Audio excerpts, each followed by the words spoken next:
ಕಾರಲ್ಲಿ ನಾವು ಕೈ ಕಟ್ಕೊಂಡು ಬಾಯಿ ಮುಚ್ಕೊಂಡು ಕಾರಲ್ಲೇ ಕೂತಿರ್ಬೇಕು. ನಾವು ಅಲ್ಲಿರುವಂತವ್ರು ಅಮೆರಿಕದಲ್ಲಿ ಕಾರ್ ಓಡಿಸುವಂತವ್ರು, ಅವರ ಕೈ ಕಾಣಿಸೋ ಹಾಗೆ ಸ್ಟೇರಿಂಗ್ ವೇಲ್ ಮೇಲೆ ಇರಬೇಕು, ಡ್ರೈವರ್ ಕೈ. ಪೊಲೀಸರು ಆವಾಗ ಅವರ ಕ್ಯಾಮ್ರಾ ಆನ್ ಮಾಡಿರ್ತಾರೆ. ಯಾವ್ದು? ಅವರ ಜೀಪ್ ಕಾರಿನ ಹಿಂದೆ, ನಮ್ಮ ಕಾರಿನ ಹಿಂದೆ ಇರುವಂತ ಕಾರಲ್ಲಿ ಕ್ಯಾಮ್ರಾ ಆನ್ ಮಾಡಿರ್ತಾರೆ. ಆ ವ್ಯಕ್ತಿ ಪೊಲೀಸರು ಇಳಿದು ಬಂದು ನಮ್ಮನ್ನ ಮಾತಾಡಿಸೋದೆಲ್ಲನೂ ಕ್ಯಾಮ್ರಾದಲ್ಲಿ ರೆಕಾರ್ಡ್ ಆಗುತ್ತೆ. ನಾನು ಅಮೆರಿಕದಿಂದ ಬಂದು 11 ವರ್ಷ ಆಯ್ತು. ನಾನು ಹೇಳ್ತಾ ಇರೋದು 11-15 ಹಿಂದಿನ ವರ್ಷದ ಕತೆ. ಇವಾಗ ಇನ್ನೂ ಟೆಕ್ನಾಲಜಿ ಜಾಸ್ತಿ ಆಗಿದೆ, ಇಂಪ್ರೂವ್ ಆಗಿದೆ. ಆಗ್ಲೇನೆ ಇತ್ತು. ನಮ್ಮ ಭಾರತದ ದೌರ್ಭಾಗ್ಯ ಏನು ಅಂದ್ರೆ, ನಮ್ಮ ದುರದೃಷ್ಟ ಏನು ಅಂದ್ರೆ, ಇವತ್ತು ಸುಪ್ರೀಂ ಕೋರ್ಟ್ ಹೇಳ್ತಾ ಇದೆ, ಮುಗಿತಾ ಇದೆ, ಸಾರ್ವಜನಿಕರು ಒತ್ತಾಯ ಮಾಡ್ತಾ ಇದ್ದಾರೆ. ಇವತ್ತಿಗೂ ಪೊಲೀಸ್ ಸ್ಟೇಷನ್ ಅಲ್ಲಿ ಸಿಸಿಟಿವಿ ಇಲ್ಲ, ಪೊಲೀಸ್ ವೆಹಿಕಲ್ ಅಲ್ಲಿ ಒಂದು ಕ್ಯಾಮ್ರಾ ಇಲ್ಲ, ಪೊಲೀಸರಿಗೆ ಬಾಡಿ ಕ್ಯಾಮ್ರಾ ಇಲ್ಲ. ಪುಣ್ಯಕ್ಕೆ ಏನು ಅಂದ್ರೆ ಸದ್ಯ ಚಡ್ಡಿ ಹಾಕ್ತಾ ಇಲ್ಲ ಪೊಲೀಸರು, ಬ್ರಿಟಿಷ್ ಕಾಲದಲ್ಲಿ ಇದ್ದಾಗೆ ಈಗ ಪ್ಯಾಂಟ್ ಹಾಕ್ತಾ ಇದ್ದಾರೆ. ಅಷ್ಟೇ ನಮ್ಮ ಪುಣ್ಯ. ಇವತ್ತು ಈ ಪೊಲೀಸರಿಗೆ ಅವ್ರಿಗೊಂದು ಸರಿಯಾಗಿರೋ ಒಂದು ಲಾಠಿ ಅಷ್ಟೇ, ಆ ಲಾಠಿನೇ.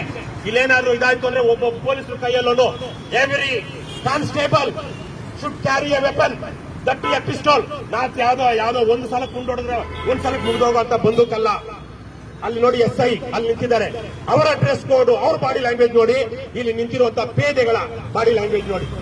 Every police constable should look like an SI, ಈ ಶುಡ್ ಕ್ಯಾರಿ ಎ ವೆಪನ್. ಅವನ ಹತ್ರ ರಿವಾಲ್ವರ್ ಇರಬೇಕು, ಬಾಡಿ ಕ್ಯಾಮ್ರಾ ಇರಬೇಕು, ಆಗತ್ತಲ್ಲಿ ಇರಬೇಕು. ಆಗ ಮಾತ್ರ ಕಳ್ಳರು ಖದೀಮರು ಭಯ ಪಡ್ತಾರೆ. ರಾಜಕಾರಣಿಗಳು ಅದ್ರ ಹತ್ರ ಬಂದು ಮಾತಾಡ್ಸೋದಕ್ಕೆ ಹಿಂಜರಿತಾರೆ. ಪೊಲೀಸ್ ಪೇದೆಗಳನ್ನ ಮನೆಯಲ್ಲಿ ಕೂಲಿ ಕೆಲಸಕ್ಕೆ ಇಟ್ಕೊಂಡಿದ್ದಾರೆ ನಮ್ಮ ಎಷ್ಟೋ ರಾಜಕಾರಣಿಗಳು, ಹಿರಿಯ ಅಧಿಕಾರಿಗಳು. ಇದನ್ನೆಲ್ಲ ನಾವು ಬದಲಾಯಿಸ್ತೀವಿ. ಪೊಲೀಸ್ಗೆ ಬೇಕಾದಂತಹ ಒಂದು ಆತ್ಮಾಭಿಮಾನ, ಸ್ವಾಭಿಮಾನವನ್ನ ತಂದುಕೊಡುವಂತ ಕೆಲಸವನ್ನ ಕರ್ನಾಟಕ ರಾಷ್ಟ್ರ ಸಮಿತಿ ಪಕ್ಷ ಮಾಡೇ ಮಾಡುತ್ತೆ. ಪೊಲೀಸರ ಆತ್ಮಗೌರವ ಉಳಿಸುತ್ತೆ. ಪೊಲೀಸರು ಮನೆಯಲ್ಲಿ ನೆಮ್ಮದಿಯಿಂದ ಬದುಕೋ ಹಾಗೆ ಮಾಡುತ್ತೆ. ಇವತ್ತು ಕೇಳಿ, ಪೊಲೀಸರನ್ನ ನಿಮ್ಮದೇ ಹೂವಿನಡಗಲಿ ಪೊಲೀಸ್ ಸ್ಟೇಷನ್ಗೆ ಹೋಗಿ ಒಂದು ಸರ್ವೆ ಮಾಡಿ. 25 ಜನ ಕಾನ್ಸ್ಟೇಬಲ್ ಇದ್ದಾರೆ. ಎಷ್ಟು ಜನ ಇದ್ದಾರೆ ಕಾನ್ಸ್ಟೇಬಲ್? ಅವ್ರು ಹೇಳ್ತಾರ ಬಿಡ್ತಾರ? ಎಷ್ಟಿರ್ಬೋದಪ್ಪ ಕಾನ್ಸ್ಟೇಬಲ್ ಇಲ್ಲಿ? ಬರೀ ಕಾನ್ಸ್ಟೇಬಲ್ 25 ಜನ. 25 ಜನದಲ್ಲಿ ನಾವು ಸರ್ವೆ ಮಾಡಿದ್ರೆ, ನನಗೆ ಇದೇ ಪಕ್ಕದ ಗದಗಿನ ಒಬ್ಬ ಪೊಲೀಸ್ ಬಂದು, ಗದಗಲ್ಲಿ ಹೇಳಲಿಲ್ಲ, ರಾಣೆ ಯಾವ್ದದು ಹಿರೇಕೆರೂರಲ್ಲಿ ಯಾವ MLA, ಯಾವ ಕ್ಷೇತ್ರದ MLA ಇವತ್ತು ಮಿನಿಸ್ಟರ್ ಆಗಿ ಆತ್ಮಹತ್ಯೆ ಮಾಡ್ಕೊಳ್ತಿರುವಂತ ರೈತರು, ಹೇಡಿಗಳು ಅಂತ ಕೀಳು ಮಟ್ಟದ ಹೇಳಿಕೆ ಕೊಡ್ತಾರೋ, ಅದೇ ಕ್ಷೇತ್ರದಲ್ಲಿ ನಾನು ಪ್ರಚಾರಕ್ಕೆ ಹೋಗಿದ್ದಾಗ ಒಬ್ಬ ಪೊಲೀಸು, ಬಹುಶಃ ಹೆಡ್ ಕಾನ್ಸ್ಟೇಬಲ್ ಇರಬೇಕು, ಬಂದು ಹೇಳ್ತಾನೆ, ಸಾರ್ ಎಲ್ರಿಗಿಂತ ಜಾಸ್ತಿ ನಮ್ಮ ಪೊಲೀಸರಲ್ಲೇ ಸಾರ್ ಮದ್ಯ ವ್ಯಸನ ಇರೋದು. ಯಾಕಂದ್ರೆ ಇದೇ ಲಿಂಗೇಗೌಡರು ಎಕ್ಸೈಸ್ ಇನ್ಸ್ಪೆಕ್ಟರ್ ಆಗಿದ್ದಾಗಲೇ ಬಸು ಕಲ್ಯಾಣದಿಂದ ಹಿಡಿದು ಬೆಂಗಳೂರಿನ ತನಕ ಪಾದಯಾತ್ರೆ ಮಾಡ್ತಾರೆ ಮದ್ಯ ನಿಷೇಧಕ್ಕಾಗಿ. ನಾವು ನಮ್ಮ ವೇದಿಕೆಗಳಿಂದ, ಪಕ್ಷಗಳಿಂದ ಮದ್ಯ ನಿಷೇಧಕ್ಕಾಗಿ ಹೋರಾಟ ಮಾಡ್ತಾ ಇದೀವಿ. ನಮ್ಮ ಪಕ್ಷದ ಹ್ಯಾಂಡ್ ಬಿಲ್ಸ್ಕೊಡ್ರಪ್ಪ ಲೋಗೊಂದಷ್ಟು ಯಾರಾದ್ರು ಇಲ್ಲೆಲ್ಲ ಸುತ್ತ ಇರೋ ನಮ್ಮ ಪಕ್ಷದ ಹ್ಯಾಂಡ್ ಬಿಲ್ಸ್ಕೊಡಿ. ಈಗ ಹೊಸದಾಗಿ ಬಂದಿದ್ದಾರೆ, ಕೊಡೋಣ. ಇಲ್ಲಿದೆ ಬನ್ನಿ, ಇಲ್ಲಿದೆ ಬನ್ನಿ. ನಮ್ಮ ಪಕ್ಷದ ಮೊದಲ ಕೆಲಸನೇ ಮದ್ಯ ನಿಷೇಧ ಮಾಡೋದು. ಇವತ್ತು ಹಳ್ಳಿಗಾಡಲ್ಲಿ ಕುಡಿದು ಜನ ಸಂಸಾರಗಳನ್ನ ಹಾಳು ಮಾಡ್ಕೊಳ್ತಾ ಇದ್ದಾರೆ. ಅವತ್ತು ಹೇಳಿದ ಪೊಲೀಸರು, ನಮ್ಮ ಪೊಲೀಸರಲ್ಲಿ ಅರ್ಧಕ್ಕಿಂತ ಹೆಚ್ಚು ಜನ ಕುಡಿದು ನೆಮ್ಮದಿ ಕಳ್ಕೊಂಡು ಕುಡಿತಿದ್ದಾರೆ ಅಂತ. ಯಾಕೆಂದ್ರೆ ಅವರನ್ನ ಆ SIಗಳು, ಕಾನ್ಸ್ಟೇಬಲ್ ನ SI ಬರೋಲ್ಲ ಅಂತಾನೆ, SI ನ ಇನ್ಸ್ಪೆಕ್ಟರ್ ಎಲ್ಲ ಮಾಡ್ತಾ ಇದೀಯಾ ಅಂತಾನೆ. IPS officer, SI, inspector, constable ಎಲ್ಲರೂ ಸೇರಿದಂತೆ ಏಕವಚನದಲ್ಲಿ ಬಾಯಿ ಬಂದಂಗೆ ಬೈತಾರೆ. ಇದು ಇವತ್ತಿರೋ ಪರಿಸ್ಥಿತಿ. ಅದೇ ಕಾರಣಕ್ಕಾಗಿ ಆಮೇಲೆ ಅಲ್ಲಿ ಲೋಕಲ್ MLAಗೋ, ಕಾರ್ಪೊರೇಟರ್ಗಳಿಗೋ, ಪುಡಿ ರಾಜಕಾರಣಿಗಳು, ಈ ಕಡೆ ಬರೋಣ, ಪುಡಿ ರಾಜಕಾರಣಿಗಳಿಗೋ ನಮಸ್ಕಾರ ಹೊಡ್ಕೊಂಡು ರಾತ್ರಿ ಯಾವುದೋ ಒಂದು ಆಡಿಯೋ ನೋಡ್ತಾ ಇದ್ದೆ. ಯಾರೋ ಒಬ್ಬ ಮಾಡಿದ್ದಾನೆ, ಹೇಳಿ ಬ್ರದರ್, ಯಾರು SI, ಹೇಳಿ ಬ್ರದರ್ ಅಂತ SI ಅನ್ನೋದು. ಆ ಕಡೆ ಇರೋನು, ಆಯ್ತು ಬ್ರದರ್, ನೋಡಿ ಬ್ರದರ್. ಏನ್ ಯಾವ್ರಿ ಬ್ರದರ್ ನಿಮಗೆ? ನಿಮ್ಮ ಹೆಸರು ಹಿಡಿದು, ನಿಮ್ಮ ಹುದ್ದೆ ಹಿಡಿದು ಕರಿಬೇಕು ಪೊಲೀಸರನ್ನ. ಅದ್ ಬಿಟ್ಬಿಟ್ಟು ಊರಿಗೆಲ್ಲ ಬ್ರದರ್ಗಳ ನೀವು? ಏನ್ ಆತ್ಮಗೌರವ ಇದೆಯಾ? ಏನ್ ಟ್ರೈನಿಂಗ್ ಅಂತ? ನನ್ನ ದುಡ್ಡಲ್ಲಿ, ನಮ್ಮ ದುಡ್ಡಲ್ಲಿ, ಇಲ್ಲಿ ಈ ಕಡೆ ಬಂದು ಹೋದಲ್ಲ ಈ ವ್ಯಕ್ತಿ, ಈ ಹೆಣ್ಣು ಮಗಳ ದುಡ್ಡಲ್ಲಿ ನಿಮ್ಗೆ ಟ್ರೈನಿಂಗ್ ಕೊಟ್ಟಿರೋದು. ರಾಜ್ಯ ಮನೆ ಮರ್ಯಾದೆ ಬೇಡ ನಿಮ್ಗೆ? ಹೇಗಂದ್ರೆ ಆಗಿ ಮಾತಾಡೋದಕ್ಕೆ ಒಂದು ಕೋಡ್ ಆಫ್ ಕಂಡಕ್ಟ್ ಬೇಡ ನಿಮ್ಗೆ? ಊರಲ್ಲಿ ದಾರಿಲಿ ಬರೋರೆಲ್ಲ ಬ್ರದರ್ ಅಂತ ಫೋನಲ್ಲಿ ಮಾತಾಡ್ತೀರಾ? ಯಾವನೋ ಒಬ್ಬ SI ಇನ್ಸ್ಪೆಕ್ಟರ್ ಬಂದ ತಕ್ಷಣಕ್ಕೆ ಊರಲ್ಲಿರೋ ರೌಡಿ ಶೀಟರ್ಗಳು, ಗೂಂಡಾಗಳೆಲ್ಲ ಏನು ಬೊಕೆ ಇಟ್ಕೊಂಡು, ಸ್ವೀಟ್ ಪ್ಯಾಕೆಟ್ ಇಟ್ಕೊಂಡು ಹೋಗ್ತಾರೆ ಈ ಪೊಲೀಸರನ್ನ ಸ್ವಾಗತಿಸೋದಿಕ್ಕೆ. ಸ್ವಾಭಿಮಾನ ಇರುವಂತವ್ರು ಯಾರು ಇಂಥದನ್ನ ಎನ್ಕರೇಜ್ ಮಾಡೋದಿಲ್ಲ. ಹಾಗಾಗಿ ಬಂಧುಗಳೇ, ಇವತ್ತು ನಾವು ಇದನ್ನ ಕೇಳ್ತಾ ಇದೀವಿ. ಹೋಗ್ತೀವಿ ನಾಗೀಗ ಅಲ್ಲಿ ಹೋಗಿ ಪೊಲೀಸ್ ಸ್ಟೇಷನ್ಗೆ ಹೋಗಿ SIಗೆ ಮತ್ತು ಸರ್ಕಲ್ ಇನ್ಸ್ಪೆಕ್ಟರ್ಗೆ ಕೇಳ್ತೀವಿ, ಏನ್ರಣ ನಿಮ್ಗೆ ನಾವು ಸಂಬಳ ಕೊಡ್ತಾ ಇರೋದು, ನೀವು ಕಾಕಿ ಬಟ್ಟೆ ಕೊಟ್ಟಿರೋದು ಏನು ಜನರ ಹಕ್ಕುಗಳನ್ನ ದಮನ ಮಾಡೋದಿಕ್ಕ, ಬೂಟ್ ಕಾಲಲ್ಲಿ ಓದೋದಿಕ್ಕ? ಏನು ನೀವು ಬ್ರಿಟಿಷರ ಆರ್ಡರ್ಸ್ರ? ನಾಳೆ ನೀನು ರಿಟೈರ್ಡ್ ಆದ್ಮೇಲೆ ನೀನು ನಮ್ಮಾಗೆ ಸಿವಿಲ್ ನಮ್ಮಾಗೇನೆ ನೀನು ಅಲಿಬೇಕಾಗುತ್ತೆ ಪೊಲೀಸ್ ಸ್ಟೇಷನ್ಗೆ, ಇನ್ನೊಂದಕ್ಕೆ ಕೋರ್ಟ್ಗೆ. ಇವತ್ತು ಕಾಕಿ ಬಟ್ಟೆ ಹಾಕೊಂಡ ತಕ್ಷಣಕ್ಕೆ ನಿಮ್ಗೆ ಬೂಟ್ ಕಾಲಲ್ಲಿ ಒಗೆಯೋದು ಹಕ್ಕು ಬಂದ್ಬಿಡೋದಿಲ್ಲ. ಇದನ್ನೆಲ್ಲ ಕೇಳ್ತೀವಿ. ಅಷ್ಟೇ ಅಲ್ಲ, ಗಣೇಶ್ ದೂರು ಕೊಟ್ಟಿರುವ ಅಗ್ನಿಬಾಂಬ್ನಿಂದ ದೂರು ಕೊಟ್ಟಿರುವಂತ ದೂರು ನಮ್ಮ ಹತ್ರ ಇದೆ. ಅದನ್ನ ಈಗಾಗಲೇ ಎಸ್ಪಿಗೆ ಕೊಡಲಾಗಿದೆ ಅಲ್ವಾ? ಎಸ್ಪಿ ಕೊಡಲಾಗಿದೆ. ನಾಳೆ ಹೋಗಿ ಎಸ್ಪಿ ಕೇಳ್ತೀವಿ. ಹೇಗೆ ನಿಮ್ಮ ಪೊಲೀಸರು ನೋಡಿ ಹೇಗೆ ಮಾಡಿದ್ದಾರೆ ಅಗ್ನಿಬಾಂಬ್ನಲ್ಲಿ ಹೂವಿನಡಗಲಿ.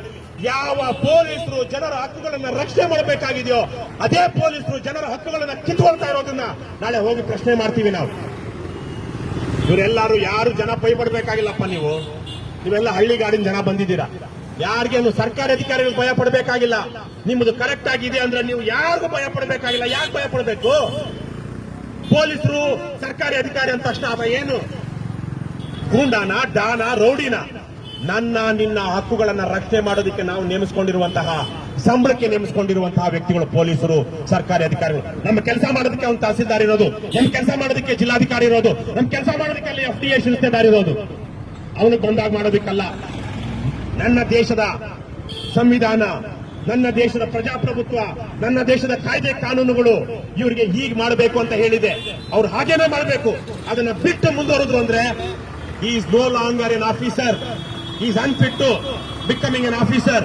ಈ should be removed, he should be suspended. ಅವ್ರು ಮಾಡಬಾರ್ದು, ತಪ್ಪು ಮಾಡಿದ್ರೆ he should be sent to jail. ಅದನ್ನ ನಾವು ಮಾಡಿಸ್ಬೇಕು. ನೀವು ಜನ ಭಯ ಪಡಬಾರದು. ಪೊಲೀಸಲ್ಲಿ ಯಾರ ಹತ್ರ ಲೋಕ್ ಸಂದಿಲಿ ಮೊನ್ನೆ ಇದೆ ಸೋಮ್ ಸುಂದರ್ ಅಂತ ನಮ್ಮ ಪಕ್ಷದ ಟಿ ಶರ್ಟ್ ಹಾಕೊಂಡು ಇಲ್ಲಿ ವಿಡಿಯೋ ರೆಕಾರ್ಡ್ ಮಾಡ್ತಾ ಇರೋರು ಸೋಮ್ ಸುಂದರ್. ಇದೇ ತಾರೀಕೆ ಜೈ ಜವಾನ್ ಜೈ ಕಿಸಾನ್ ಅಂತ ಹೇಳಿದಂತ ಪಾಕಿಸ್ತಾನವನ್ನ ಸದೆ ಬಡಿದಂತ ಒಂದು ಯುದ್ಧದಲ್ಲಿ ನಮ್ಮ ದೇಶ ಹೆಮ್ಮೆಯಿಂದ ಹೇಳ್ಕೊಳ್ಳುವಂತ ಲಾಲ್ ಬಹದ್ದೂರ್ ಶಾಸ್ತ್ರಿ ಸರ್ಕಲ್ ಅಲ್ಲಿ ನಾವು ಇಟ್ಟಿದ್ದೀವಿ. ಚಾರಿತ್ರಿಕವಾದ ಒಂದು ಹೂವಿನಡಗಲಿಯ ಸರ್ಕಲ್ ಅಲ್ಲಿ. ಅದೇ ತಾರೀಕೆ ಮೈಸೂರಿನಲ್ಲಿ ಮಹಾತ್ಮ ಗಾಂಧಿ ವೃತ್ತ ಅಂತ ಒಂದಿದೆ. ಆ ಮಹಾತ್ಮ ಗಾಂಧಿ ವೃತ್ತದಲ್ಲಿ ಈ ತಾರೀಕೆ ಪೊಲೀಸ್ ವ್ಯಾನಲ್ಲಿ ಬರುವಂತವ್ರು ಇಲ್ಲೆಲ್ಲ ಬೀದಿ ಬದಿ ವ್ಯಾಪಾರಿಗಳಿದಾರ. ಇಲ್ಲಿ ಬೀದಿ ಬದಿ ವ್ಯಾಪಾರಿಗಳ ಹತ್ರ ಭಿಕ್ಷೆ ಬೇಡ್ತಾ ಇದ್ರು ಪೊಲೀಸರು. ಅವ್ನು ಬರ್ತಾನೆ, ಇಲ್ಲಿ ಈಗ ಗಾಡಿ ಕೂತ್ಕೊಂಡಿರೋ ದುಡ್ಡು ಕೊಟ್ಟು ಹೋಗ್ತಾನೆ. ಅದನ್ನ ಸೋಮ್ ಸುಂದರ್ ವಿಡಿಯೋ ರೆಕಾರ್ಡ್ ಮಾಡಿದ್ರು. ವಿಡಿಯೋ ರೆಕಾರ್ಡ್ ಮಾಡಿ ಫೇಸ್ಬುಕ್ ಅಲ್ಲಿ ಹಾಕಿದ್ರು. ನಾನು ಅದನ್ನ ಹೋಮ್ ಮಿನಿಸ್ಟ್ರಿಗೆ ಟ್ಯಾಗ್ ಮಾಡಿದೆ ಫೇಸ್ಬುಕ್ ಅಲ್ಲಿ. ಅದಾದ ಕೆಲವೇ ದಿವಸಕ್ಕೆ ಆ ಗರುಡ ಅಂತ ಅಲ್ಲಿ ಆ ವಾಹನದ ಹೆಸರು, ಆ ವಾಹನದ ನಂಬರು, ಅಲ್ಲಿರೋ ಆ ಪೊಲೀಸರು ಕಾರ್ಯನಿರ್ವಹಿಸುತ್ತಿದ್ದ ಪೊಲೀಸರು ಮಾಹಿತಿ ಎಲ್ಲ ತಗೊಂಡು ಗೃಹ ಇಲಾಖೆ ವಜಾ ಮಾಡ್ತು. ನೀವೇನು ಭಯ ಪಡಬೇಕಾಗಿಲ್ಲಪ್ಪ. ಒಳ್ಳೆ ಕೆಲಸ ಮಾಡ್ತಿರೋ ಪೊಲೀಸರಿಗೆ, ಯಾಕಂದ್ರೆ ಅವರು ಸಮಯ ಬಂದಾಗ ಗುಂಡಿಗೆ ಎದೆ ಕೊಡುವಂತವ್ರು. ಇವತ್ತು ಮಾಡಬಾರ್ದು ಕೆಲಸ ಮಾಡಿದ್ರು ಇಲ್ಲಿ ಸಮಸ್ಯೆ ಆದಾಗ ಎಲ್ರಿಗಿಂತ ಮುಂದೆ ಹೋಗಿ ಕಾನೂನು ರಕ್ಷಣೆ ಮಾಡೋರು, ಕಾನೂನು ಪಾಲನೆ ಮಾಡೋರು, ಸುವ್ಯವಸ್ಥೆ ಕಾಪಾಡೋದು ಇದೇ ಪೊಲೀಸರು. ಹಾಗಾಗಿ ಅವ್ರು ಒಳ್ಳೆ ಕೆಲಸ ಮಾಡ್ತಾ ಇದ್ರೆ ಒಂದು ಸಲ್ಯೂಟ್ ಹೊಡಿರಿ. ಥ್ಯಾಂಕ್ಸ್ ಫಾರ್ ಯುವರ್ ಸರ್ವಿಸ್, ನೀವು ಮಾಡ್ತಾ ಇರುವಂತಹ ಸೇವೆಗೆ ಧನ್ಯವಾದಗಳು ಅಂತ ಹೇಳಿ. ಆದ್ರೆ ಅದೇ ಪೊಲೀಸರು ಇಲ್ಲಿ ಬಂದು ಬೇಕರಿ ಅವನ ಹತ್ರ ಒಂದು 10 ರೂಪಾಯಿ ತಗೊಳ್ಳೋದು, ಹೂವಿನವ್ರ ಹತ್ರ ಒಂದು 20 ರೂಪಾಯಿ ತಗೊಳ್ಳೋದು, ಇನ್ನೆಲ್ಲ ಹೋಗಿ ಬಿಟ್ಟಿಯಾಗಿ ಊಟ ಮಾಡೋದು, ಬಿಲ್ ಕೊಡದೇ ಇರೋದು, ಇಂಥದ್ದೇನಾದ್ರು ಕಣ್ಣಿಗೆ ಬಂದು ಕಾಣಿಸ್ತು ಅಂದ್ರೆ ಪಬ್ಲಿಕ್ ಅಲ್ಲಿ, ಅವ್ರ ಮನೆಗಳಿಗೆ ಹೋಗಿ ನೋಡ್ಬೇಡಿ. ಪಬ್ಲಿಕ್ ಅಲ್ಲಿ ಕಾಣಿಸ್ತು ಅಂದ್ರೆ ನೇರವಾಗಿ ವಿಡಿಯೋ ಮಾಡಿ ನಮಗ್ ಕಳಿಸಿ. ಕರ್ನಾಟಕ ರಾಷ್ಟ್ರ ಸಮಿತಿ ಪಕ್ಷಕ್ಕೆ ಅದೆಲ್ಲ ನಿಮ್ ಡೀಟೇಲ್ಸ್ ಇದೆ. 7975625575 ಆ ಕಡೆ ಇದೆ. ಇನ್ನೊಂದು ನಂಬರಲ್ಲೂ ನಿಮ್ಗೆ ಕೊಟ್ಟಿರುವಂತ ಎಲ್ಲ ಹ್ಯಾಂಡ್ ಬಿಲ್ ಅಲ್ಲಿ ಇದೆ. ಫೇಸ್ಬುಕ್ ಇದೆ, ಟ್ಯಾಗ್ ಮಾಡಿ, ವಿಡಿಯೋ ಅಪ್ಲೋಡ್ ಮಾಡಿ. ನಿಮಗೆ ಭಯ ಆಯ್ತಾ ನಮಗ್ ಕಳಿಸಿ. ಅದೇ ತರಕ್ಕೆ ನೀವು ಆ ತರಕ್ಕೆ ಏನಾದ್ರು ಮಾಡ್ತಾ ಇರೋದನ್ನ ಪೊಲೀಸರು ನೋಡಿ ನಿಮ್ಮನ್ನ ಹಿಡ್ಕೊಂಡ್ರು ಅಂದ್ರೆ ಏನು ಮಾಡಕ್ಕಾಗಲ್ಲ, ಒದೆ ತಿನ್ಬೇಕಾಗುತ್ತೆ ಆ ಟೈಮಲ್ಲಿ. ಅದನ್ನ ಆ ಟೈಮಲ್ಲಿ ಬಂದು ನಾವು ಕಾಪಾಡಕ್ಕಾಗಲ್ಲ. ನಾನು ರವಿ ಕೃಷ್ಣಾರೆಡ್ಡಿ, ನಮ್ಮಪ್ಪ ಕೃಷ್ಣಾರೆಡ್ಡಿ, ನಾನು ರವಿ, ನಾನು ಶ್ರೀಕೃಷ್ಣ ಪರಮಾತ್ಮ ಅಲ್ಲ. ದ್ರೌಪದಿ ದುಶ್ಯಾಸನ ಮಾನಭಂಗ ಮಾಡ್ತಾ ಇರೋವಾಗ, ಸೀರೆ ಎಳಿತಿರೋವಾಗ ಕೃಷ್ಣ ಅಂತ ಕೃಷ್ಣೆ, ದ್ರೌಪದಿಯ ಇನ್ನೊಂದು ಹೆಸರು ಕೃಷ್ಣೆ. ಅವಳು ಕಪ್ಪಗಿದ್ದವಳು, ಕೃಷ್ಣನು ಕಪ್ಪಗಿದ್ದವನು. ಅವನು ಕೃಷ್ಣ, ಇವನು ಕೃಷ್ಣೆ. ಕೃಷ್ಣ ಅಂತ ಕರೆದಾಗ ಕೃಷ್ಣ ಅಭಯ ಹಸ್ತ ಚಾಚಿ ಸೀರೆ ಕೊಡ್ತಾನೆ.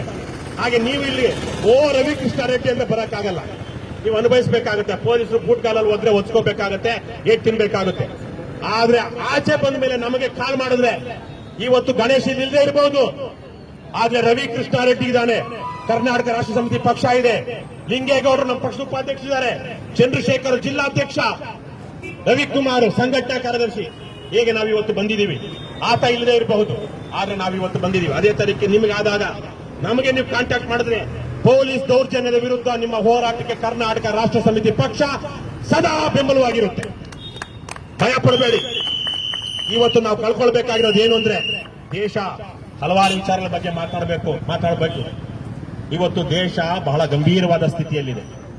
ಮುಂದಿನ ದಿನಗಳಲ್ಲಿ ಏನಾಗುತ್ತೆ ಅಂತ ಗೊತ್ತಿಲ್ಲ. ನಮ್ಮ ಹಕ್ಕುಗಳನ್ನ ನಾವು ರಕ್ಷಣೆ ಮಾಡಿಕೊಳ್ಳಿಲ್ಲ, ನಮ್ಮ ಜೀವನವನ್ನ ನಾವು ಕಟ್ಕೊಳ್ಳಿಲ್ಲ ಅಂದ್ರೆ ಮುಂದಿನ ದಿನಗಳಲ್ಲಿ ನಾನಾ ತರಹದ ಸಂಕಷ್ಟಗಳನ್ನ ನಾವು ನೋಡಬೇಕಾಗಿದೆ. ಆ ತರಹದ ಸಂಕಷ್ಟಗಳನ್ನು ನೋಡಬಾರದು, ಹಿಂಸೆ ಆಗಬಾರದು, ರಕ್ತಪಾತ ಆಗಬಾರದು, ಒಂದು ಅಹಿಂಸಾತ್ಮಕವಾಗಿ ನಾವು ಸಮಾಜವನ್ನ ಕಟ್ಟಬೇಕು ಅನ್ನೋ ಹಾಗಿದ್ರೆ ಮೊದಲು ಮಾಡಬೇಕಾಗಿರುವಂತಹ ಕೆಲಸ ಜನರು ತಮ್ಮ ಹಕ್ಕುಗಳನ್ನು ರಕ್ಷಣೆ ಮಾಡಿಕೊಳ್ಳೋದು. ಹಾಗಾಗಿ ನಿಮ್ಮ ಹಕ್ಕುಗಳಿಗಾಗಿ ನೀವು ಹೋರಾಟ ಮಾಡಿದಾಗ ಕರ್ನಾಟಕ ರಾಷ್ಟ್ರ ಸಮಿತಿ ಪಕ್ಷ ನಿಮ್ಮ ಜೊತೆಗೆ ನಿಲ್ಲುತ್ತೆ. ಬಂಧುಗಳೇ, ಈಗಾಗಲೇ ನಮ್ಮ ಚಂದ್ರಶೇಖರ್ ಹೇಳ್ತಾ ಇದ್ರು ರಾತ್ರಿ ನಿಮ್ಮ ಹೂವಿನ ಅಡಗಲಿಯಲ್ಲಿ ಆಗ್ತಿರುವಂತಹ ಈ ಕ್ಷೇತ್ರದಲ್ಲಿ ಈ ತಾಲೂಕಿನಲ್ಲಿ ಆಗುವಂತಹ ಭ್ರಷ್ಟಾಚಾರದ ವಿಚಾರವಾಗಿ ಯಾವುದೇ ಒಬ್ಬ ಸರ್ಕಾರಿ ಅಧಿಕಾರಿ ನಿಮ್ಮ ನ್ಯಾಯಬದ್ಧವಾದ ಕೆಲಸ ಮಾಡ್ಕೊಡೋದಿಕ್ಕೆ ಸತಾಯಿಸ್ತಾ ಇದ್ರೆ, ಲಂಚ ಕೇಳ್ತಾ ಇದ್ರೆ ದಯವಿಟ್ಟು ಸುರೇಶ್ ಎತ್ತಿಕೊಳ್ಳಿ, ಇವರು ಲಂಚ ಮುಕ್ತ ಕರ್ನಾಟಕ ನಿರ್ಮಾಣ ವೇದಿಕೆ ತಾಲೂಕು ಘಟಕದ ಅಧ್ಯಕ್ಷರು, ಅವರಿಗೆ ಕರೆ ಮಾಡಿ ಅಥವಾ ಚಂದ್ರಶೇಖರ್ಗೆ ಕರೆ ಮಾಡಿ. ನಮ್ದು ಇನ್ನೊಂದು ಹೆಲ್ಪ್ ಲೈನ್ ಇದೆ 8884277730 ಅಂತ, ಲಂಚ ಮುಕ್ತ ಕರ್ನಾಟಕ ನಿರ್ಮಾಣ ವೇದಿಕೆ ಇದು 8884277730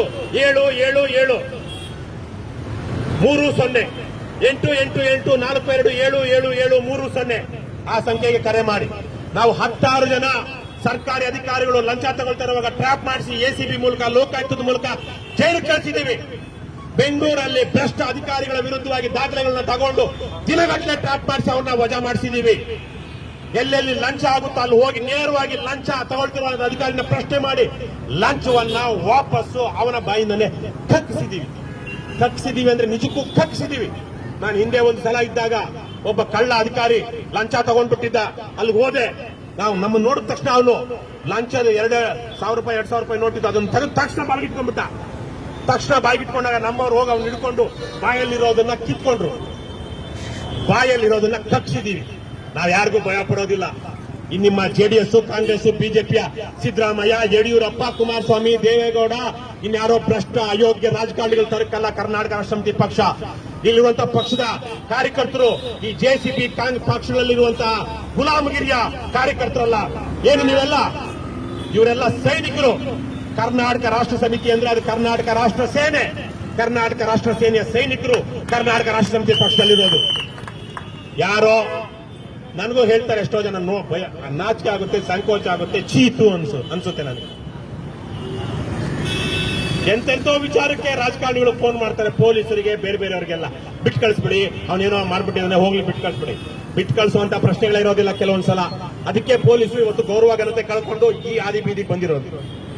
ನಮ್ಮ ಪಕ್ಷದಲ್ಲಿ ನಾವು ಯಾವತ್ತೂ ಇದೇ ಚಂದ್ರಶೇಖರ್ ಇರ್ಬೋದು, ಇದೇ ಲಿಂಗೇಗೌಡ ಇರ್ಬೋದು, ಇದೇ ರವಿಕೃಷ್ಣಾರೆಡ್ಡಿ ಇರ್ಬೋದು, ತಪ್ಪು ಮಾಡಿ ಪೊಲೀಸ್ ಸ್ಟೇಷನ್ ಪೊಲೀಸ್ ಹೇಳ್ಕೊಂಡು ಹೋದ್ರೆ ನಮ್ಮ ಪರವಾಗಿ ನಮ್ಮ ಪಕ್ಷ ಬರೋದಿಲ್ಲ. ಆದ್ರೆ ತಪ್ಪು ಮಾಡಿಲ್ಲ, ಅವರು ನ್ಯಾಯ ಕೇಳ್ತಾ ಇದ್ರು, ಅನ್ಯಾಯದ ವಿರುದ್ಧ ಎದುರಿಸ್ತಾ ಇದ್ರು ಅಂದ್ರೆ ಆವತ್ತು ನಾವು ಮುಂದೆ ಪೊಲೀಸ್ ಸ್ಟೇಷನ್ ಮುಂದೆ ಹೋಗೋದು, ಧರಣಿ ಕೂರೋದಕ್ಕೆ, ಇದನ್ನೆಲ್ಲಕ್ಕೆ ತಗೊಂಡು ಹೋಗ್ಬೇಕು, ಅಲ್ಲಿಗೆ ತಗೊಂಡು ಹೋಗೋದಕ್ಕೆ ನಾವು ಯಾವತ್ತೂ ಹಿಂಜರಿಯೋದಿಲ್ಲ. ಇದೇ ಚಂದ್ರಶೇಖರ್ ಸ್ವಯಂಕೃತ ಅಪರಾಧ ಮಾಡಿ ಹೋದ್ರೆ ಹೋಗ್ ಬನ್ನಿ, ನೀವು ಮಾಡಿರೋ ತಪ್ಪಿಗೆ ಶಿಕ್ಷೆ ಆಗಲಿ ಅಂತ ಹೇಳ್ತೀವಿ. ಆದ್ರೆ ಆತ ಮಾಡಿಲ್ಲದ ತಪ್ಪಿಗೆ ಪೊಲೀಸರು ದಬ್ಬಾಳಿಕೆಯನ್ನು ಮಾಡಿದ್ರೆ, ಇನ್ನೊಬ್ಬ ಯಾವನ ಸರ್ಕಾರಿ ಅಧಿಕಾರಿ ಸುಳ್ಳು ಕೇಸ್ ಹಾಕಿದ್ರೆ ಕೈ ಕಟ್ಕೊಂಡು ಕೂತಿರೋದಿಲ್ಲ ನಾವು. ನಮ್ಮಲ್ಲಿ ಏನ್ ಶಕ್ತಿ ಇದೆಯೋ, ನಮ್ಮ ಜ್ಞಾನ ಏನಿದೆಯೋ, ನಮ್ಮ ಪಕ್ಷದ ಬಲ ಏನಿದೆಯೋ ಅದೆಲ್ಲವನ್ನ ಬಳಸಿ ಆ ಅಕ್ರಮವನ್ನ ಪುಡಿ ಮಾಡ್ತೀವಿ, ಕೋರ್ಟಿನ ತನಕ ಹೋಗ್ತೀವಿ, ನ್ಯಾಯ ಸಂಪಾದಿಸ್ಕೊಳ್ತೀವಿ. ಅದೇ ಶಕ್ತಿಯನ್ನ ನೀವು ಪ್ರದರ್ಶನ ಮಾಡಬೇಕು. ಎಲೆಕ್ಷನ್ ಟೈಮಲ್ಲಿ ನೋಡಿ, ಅಲ್ಲೆಲ್ಲ ಏನು ಅವರ ಅಪ್ಪನ ಮನೆಯಿಂದ ತಂದು ಹಾಕ್ದಾಗ ಇವರೆಲ್ಲ ಫೋಟೋಗಳು, ಅಲ್ಲೆಲ್ಲ ಫೋಟೋಗಳು ಇರಬಾರ್ದ್ರಿ, ಗೊತ್ತಿದೆಯಲ್ಲ ಕಾನೂನು. ಯಾವುದೇ MLA ಫೋಟೋ ಇರಬಾರ್ದು, ಸರ್ಕಾರದ ದುಡ್ಡು ಆದ್ರೆ ಇರಬಾರ್ದು. ಅದಕ್ಕೆ ಇವ್ರ ಮನೆಯಿಂದ ತಂದು ಕೊಡ್ತಾ ಇಲ್ಲಪ್ಪ, ನಿಮ್ಮ ದುಡ್ಡನ್ನ ಲೂಟಿ ಮಾಡಿ ಎಲೆಕ್ಷನ್ ಟೈಮಲ್ಲಿ ಲಿಕ್ಕರ್ರು, ಕುಕ್ಕರ್ರು, ನಿಕ್ಕರ್ರು ಹಂಚಿ ಓಟ್ ತಗೊಳ್ತಾ ಇದ್ದಾರೆ. ಇದನ್ನ ನಾವು ನಿಲ್ಲಿಸ್ಬೇಕು, ನಾವು ನಿಲ್ಲಿಸ್ತೀವಿ. ಹಾಗಾಗಿ ಬಂಧುಗಳೇ, ನೀವೆಲ್ಲ ಏನಿದ್ದೀರಾ, ಮುಂದಿನ ದಿನಗಳಲ್ಲಿ ತಾಲೂಕ್ ಪಂಚಾಯತಿ, ಜಿಲ್ಲಾ ಪಂಚಾಯತಿಗೆ ಸ್ಪರ್ಧೆ ಮಾಡಬೇಕು ಅನ್ನೋರು ದಯವಿಟ್ಟು ಮುಂದೆ ಬನ್ನಿ. ಯಾವ್ದಾವ್ದೋ ಪುಡಿ ರಾಜಕಾರಣಿಗಳ ಹಿಂದೆ ಹಿಂಬಾಲಕರಾಗಿ ಹೋಗಿ ನಿಮ್ಮ ಜೀವನವನ್ನ, ನಿಮ್ಮ ಆತ್ಮಗೌರವವನ್ನ ಕಳ್ಕೊಳ್ಬೇಡಿ. ಕರ್ನಾಟಕ ರಾಷ್ಟ್ರ ಸಮಿತಿ ಪಕ್ಷಕ್ಕೆ ಬನ್ನಿ, ನ್ಯಾಯಯುತವಾಗಿ ಹೋರಾಡೋಣ, ನ್ಯಾಯದ ಪರವಾಗಿ ಹೋರಾಡೋಣ, ಧರ್ಮವನ್ನ ನಿಲ್ಲಿಸೋಣ.